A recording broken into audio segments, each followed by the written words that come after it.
অত্যন্ত আনন্দিত আমরা। আজকে চট্টগ্রাম একটা গণজোয়ার সৃষ্টি হয়েছে অত্যন্ত আনন্দঘন পরিবেশে।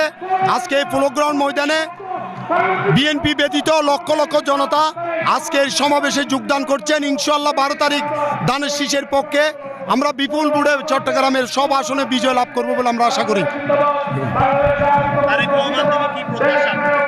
ইনশাআল্লাহ চট্টগ্রামবাসী দীর্ঘ অনেক দিন পর, দেড় যুগেরও বেশি সময় পর তারেক রহমান আজকে চট্টগ্রাম আগমন। উনি এই বাণিজ্যিক রাজধানীর জন্য ওনার আজকে চট্টগ্রামবাসী অধীর আগ্রহে অপেক্ষা করছেন।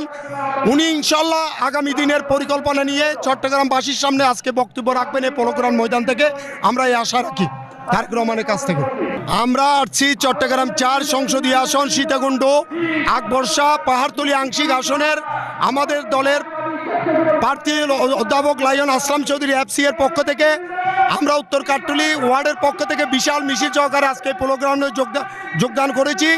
আসলাম চৌধুরী গণমানুষের নেতা। ইনশাল্লাহ 12 তারিখ আমরা বিপুল ভোটের ব্যবধানে আসলাম চৌধুরীকে ধানের শীষের পক্ষে বিজয় লাভ করব বলে আমরা আশা করি।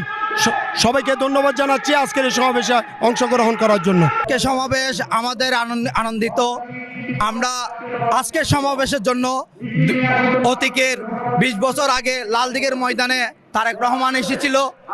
20 বছর পর আজ প্রোগ্রামের মাঠে আমরা কোতোয়ালি থানা স্বেচ্ছাসেবক দলের পক্ষ থেকে চট্টগ্রাম মহানগর স্বেচ্ছাসেবক দলের 43টি ওয়ার্ড 15টি থানা এবং কোতোয়ালি থানা 8টি ওয়ার্ডের নেতৃবৃন্দ নিয়ে আমরা অনেক হাজার হাজার লাখ লাখ মানুষ নিয়ে আমরা মিছিল নিয়ে এসেছি।